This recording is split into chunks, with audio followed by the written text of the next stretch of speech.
राजस्थान के भरतपुर में शादीशुदा महिला ने अपने प्रेमी के साथ मिलकर पति की हत्या कर दी और हत्या करने के बाद शव को पास की नहर में फेंक दिया।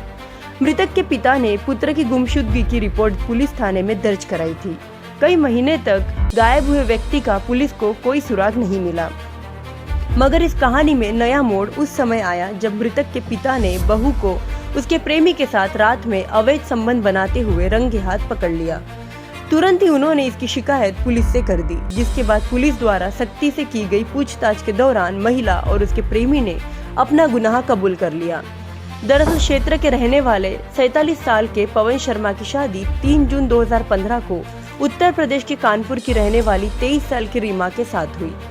शादी के बाद इनके 2 बेटे हुए, लेकिन इस बीच रीमा को अपने 27 साल के पड़ोसी भागेंद्र उर्फ भोला से प्यार हो गया और दोनों के बीच अवैध संबंध बनने लगे। रोजाना की तरह जब महिला अपने घर में 29 मई 2022 की रात को भागेंद्र के साथ आपत्तिजनक हालत में थी, तभी पवन जाग गया और उसने दोनों को पकड़ लिया। इसके बाद रीमा ने अपना गुनाह छिपाने के लिए भागेंद्र के साथ मिलकर पवन की हत्या कर दी और हत्या वाली रात ही दोनों ने मिलकर शव को पास की नहर में फेंक दिया। पवन के गायब होने के बाद पिता हरिप्रसाद शर्मा ने 4 जून 2022 को चिकसाना थाने में अपने बेटे के लापता होने की गुमशुदगी की रिपोर्ट दर्ज कराई थी। पुलिस के साथ परिजन भी लापता हुए पवन की तलाश कर रहे थे, मगर उन्हें कुछ भी हासिल नहीं हो सका। पति की हत्या करने के बाद रीमा भी घर में आराम से रह रही थी, उस पर किसी को कोई शक तक नहीं हुआ। वारदात के बाद भी वह रोजाना अपने प्रेमी के साथ रंगरलियां मनाती रही, मगर 16 अक्टूबर 2022 की रात हरिप्रसाद शर्मा ने बहू को उसके प्रेमी भागेंद्र के साथ रंगे हाथ पकड़ लिया। इसके बाद उन्हें शक हुआ और उन्होंने तुरंत चिकसाना थाना पुलिस में इसकी सूचना दी और शक के आधार पर रीमा उसके प्रेमी भागेंद्र के खिलाफ पवन की हत्या करने की शिकायत दर्ज कराई, जिसके बाद पुलिस ने रीमा और भागेंद्र को गिरफ्तार कर उनसे पूछताछ शुरू कर दी है।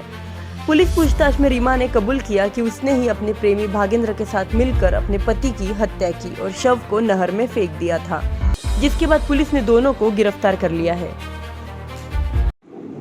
थाना चिकसाना के 9 गांव में हरप्रसाद शर्मा हैं, जिनके पुत्र पवन शर्मा की 29/5 को गुमशुदगी होने पर उन्होंने 4/6 को गुमशुदगी दर्ज कराई।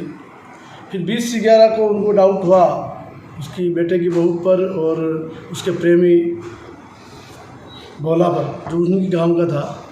उनको संदिग्ध अवस्था में देखने पर उनको डाउट हुआ कि कुछ घटना तो नहीं हो गई।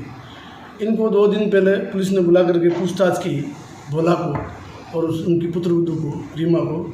तो कहानी का पटाख से एक प्रेम प्रसंग के रूप में और एक हंसता खिलता परिवार खत्म हो गया और पत्नी, जिसकी रीमा पवन की पत्नी है रीमा, उसने और अपने उसके प्रेमी ने पवन की उसी रात हत्या करके गांव के पास में जो नहर है उसमें सब बोरे में रख करके डाल करके उसको डुबो दिया। 6 माह बाद घटना के बारे में जानकारी मिली, खुलासा होने के बाद में आज उसकी सर्चिंग कराई गई नाले की जो नहर है, तो उसमें उसके हड्डियों के टुकड़े और जो पत्थर बांध करके डुबोया था वो बोरी और उसकी पैंट शर्ट और उनके पहचान पत्र, आधार कार्ड वगैरह मिले हैं। हड्डियों का DNA टेस्ट करवाया जाएगा। मुलजिम भोला को और उसकी प्रेमिका रीमा को डिटेन किया गया है और गिरफ्तार करके इनको विस्तृत पूछताछ की जाएगी, जिसका इसमें एक संदिग्ध मुलजिम का और भी नाम आ रहा है जो भोला का दोस्त है, उसके बारे में भी जानकारी की जाएगी।